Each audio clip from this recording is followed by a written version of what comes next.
కూటమి ప్రభుత్వం కొత్తగా తెచ్చిన జీవో 20ని లైసెన్స్డ్ సర్వేయర్లు తీవ్రంగా వ్యతిరేకిస్తున్నారు.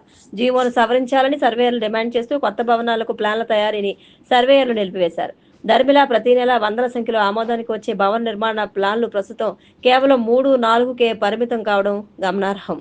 జీవో 20 కారణంగా రాజమహేంద్రవరం నగరపాలక సంస్థ పరిధిలో గత 3 నెలలుగా కేవలం వేళ్ల మీద లెక్కించే సంఖ్యలో మాత్రమే ఒక్క నివాస భవనాలకు సంబంధించిన ప్లాన్లు ఆమోదానికి వచ్చాయి. గతంలో దాదాపు 100 లోపు వరకు దరఖాస్తులు వచ్చేవని అధికారులు చెబుతున్నారు. అయితే కొత్తగా వచ్చిన జీవో 20 ప్రకారం తాను వేసిన ప్లాన్లకు విరుద్ధంగా నిర్మాణాలు జరిపితే లైసెన్స్డ్ సర్వేయరే బాధ్యత వహించాల్సి ఉంటుంది. భవన నిర్మాణ పునాది నుంచి పైకప్పు పూర్తయ్యే వరకు పర్యవేక్షించాల్సి ఉంటుంది. పునాదికి సంబంధించిన ఫోటో, పైకప్పుకు సంబంధించిన ఫోటోలను నిర్దేశిత ఆన్లైన్ పోర్టల్లో అప్లోడ్ చేయాల్సి ఉంటుంది. జీవో ప్రకారం నిర్మాణాలలో లోపాలు, అనుమతి పొందిన ప్లానుకు విరుద్ధంగా అదనపు నిర్మాణాలు జరిపితే సర్వేయరే బాధ్యత వహించాల్సి ఉంటుంది.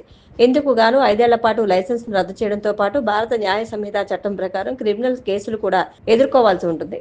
లైసెన్సుల రద్దు కేసుల భయంతో సర్వేయర్లు లైసెన్సుల భవన నిర్మాణాలకు అనుమతులు పెట్టడమే మానేశారు.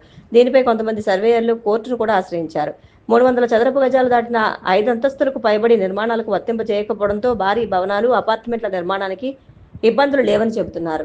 దీనిపై అధికారుల వాదన వేరుగా ఉంది. అనుమతి పొందిన ప్లాన్లకు అనుగుణంగా నిర్మాణాలు జరిపితే సర్వేయర్లకు ఎందుకు ఇబ్బందులు వస్తాయని, వారే అక్రమ నిర్మాణాలను ప్రోత్సహిస్తున్నారని చెబుతున్నారు. అయితే సర్వేయర్లు మాత్రం ప్లాన్ల అనుమతి వరకు మాత్రమే తమ పని అని, భవన యజమానులు ఇష్టానురీతిలో రీతిలో నిర్మాణాలు చేపడితే తమను బాధ్యులు చేయడం ఎంతవరకు సబబని ఆవేదన వ్యక్తం చేస్తున్నారు.